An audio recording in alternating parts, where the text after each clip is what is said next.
ফেব্রুয়ারিতে একটি পরিষ্কার রাতে আকাশের দিকে তাকালে আপনি দেখতে পাবেন 6টি গ্রহ: শুক্র, মঙ্গল, বৃহস্পতি, শনি, ইউরেনাস এবং নেপচুন, যা বর্তমানে রাতের আকাশে দৃশ্যমান। বুধ, শুক্র, মঙ্গল, বৃহস্পতি এবং শনি এতটাই উজ্জ্বল যে এগুলো খালি চোখে দেখা যায়। তবে ইউরেনাস এবং নেপচুন দেখার জন্য প্রয়োজন দূরবীন বা টেলিস্কোপ। আমাদের গ্রহগুলো মাঝে মাঝে একত্রিত হয়ে সারিবদ্ধতা তৈরি করে, যাকে গ্রহের প্রান্তিককরণ বলা হয়। 5-6টি গ্রহ একসঙ্গে দেখা দিলে তাকে বৃহৎ প্রান্তিককরণ বলা হয়।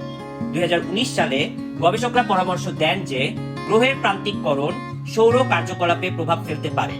সূর্যের 11 বছরের চক্রটি তার কার্যকলাপের শীর্ষস্থানে পৌঁছায় সৌর সর্বাধিক, যা আমরা বর্তমানে আছি, এবং সবচেয়ে দুর্বল কার্যকলাপের সময়কাল সৌর ন্যূনতম হিসেবে পরিচিত। ফ্র্যাঙ্ক স্টেফানি, জার্মানির ড্রেসডেন রসেনডর্ফের হেলমহোল্টজ জেনকাম গবেষণা কেন্দ্রের পদার্থবিজ্ঞানী, বিশ্বাস করেন যে শুক্র, পৃথিবী এবং বৃহস্পতির সম্মিলিত জোয়ারের শক্তি উত্তর হতে পারে। 5 গ্রহের সারিবদ্ধতা 6টির তুলনায় অনেক বেশি উল্লেখযোগ্য, তবে 7 গ্রহের সারিবদ্ধতা সবচেয়ে বিরল।